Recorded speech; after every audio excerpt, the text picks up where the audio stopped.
IT పరిశ్రమల రాకతో వరంగల్ నగర దశ దిశ మారుతుందని మంత్రి కేటీఆర్ ధీమా వ్యక్తం చేశారు. వరంగల్లో అపారమైన మానవ వనరులు ఉన్నాయన్న ఆయన పారిశ్రామికవేత్తలు సద్వినియోగం చేసుకోవాలని పిలుపునిచ్చారు. ద్వితీయ శ్రేణి నగరాల్లో ఐటీ విస్తరణలో భాగంగా వరంగల్ మండికొండ ఐటీ సెజ్లో ఇంక్యుబేషన్ టవర్ను కేటీఆర్ ప్రారంభించారు. 5 ఎకరాల్లో ఏర్పాటు చేయనున్న సెయింట్ పరిశ్రమకు శంకుస్థాపన చేశారు. రాబోయే 18 నెలల్లో 1000 మంది యువతకు ఐటీ రంగంలో ఉపాధి దొరుకుతుందని స్పష్టం చేశారు. అంతకుముందు గ్రేటర్ వరంగల్ నగరపాలక సంస్థ నూతన భవనాన్ని కేటీఆర్ ప్రారంభించారు.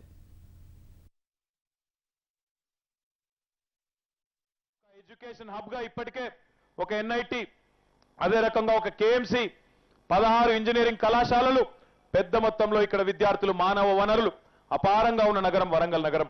వరంగల్ పట్టణంలోని యువతి యువకులకు తప్పకుండా ఐటీ రంగం పట్ల అవగాహన కల్పించే విధంగా ఈ ఇంక్యుబేషన్ సెంటర్ ను కూడా తొందరలోనే పూర్తి చేస్తాం.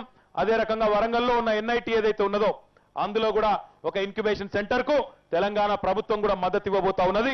తప్పకుండా అక్కడ పనిచేసే యువతి యువకులకు కూడా బ్రహ్మాండమైన ఆంటర్‌ప్రెన్యూరియల్ అవకాశాలు, ఔత్సాహిక పారిశ్రామికవేత్తలకు అవకాశాలు కూడా కల్పించడం జరుగుతుందని చెప్పి కూడా మీకు తెలియజేస్తా ఉన్నా. Telangana academy for skill and knowledge పేరుతో వరంగల్ పట్టణంలోని 16 ఇంజనీరింగ్ కాలేజీలు కానీ, అదే రకంగా ఇక్కడ ఉన్న 15కు పైగా డిగ్రీ పీజీ కాలేజీలు కానీ, దాదాపు 15,000 మంది విద్యార్థులు, వారందరికీ కూడా మరి పూర్తి స్థాయిలో తర్ఫీదు ఇవ్వబోతా ఉన్నాం, శిక్షణ ఇవ్వబోతా ఉన్నాం.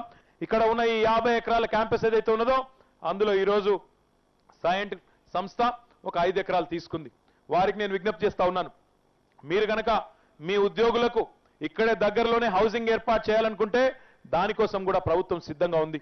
లివ్, వర్క్ అండ్ ప్లే అనే కాన్సెప్ట్ తో ఎక్కడైతే పనిచేస్తా ఉన్నారో ఉద్యోగులు అక్కడే వారి నివాసం కూడా ఉండే విధంగా, దగ్గరలోనే ఉండే విధంగా, దూరం పోయేదానికి అవకాశం లేకుండా, అవసరం లేకుండా, అదే రకంగా పట్టణం కూడా విస్తరించే విధంగా మనం కార్యక్రమాలు రూపొందిస్తా ఉన్నాం.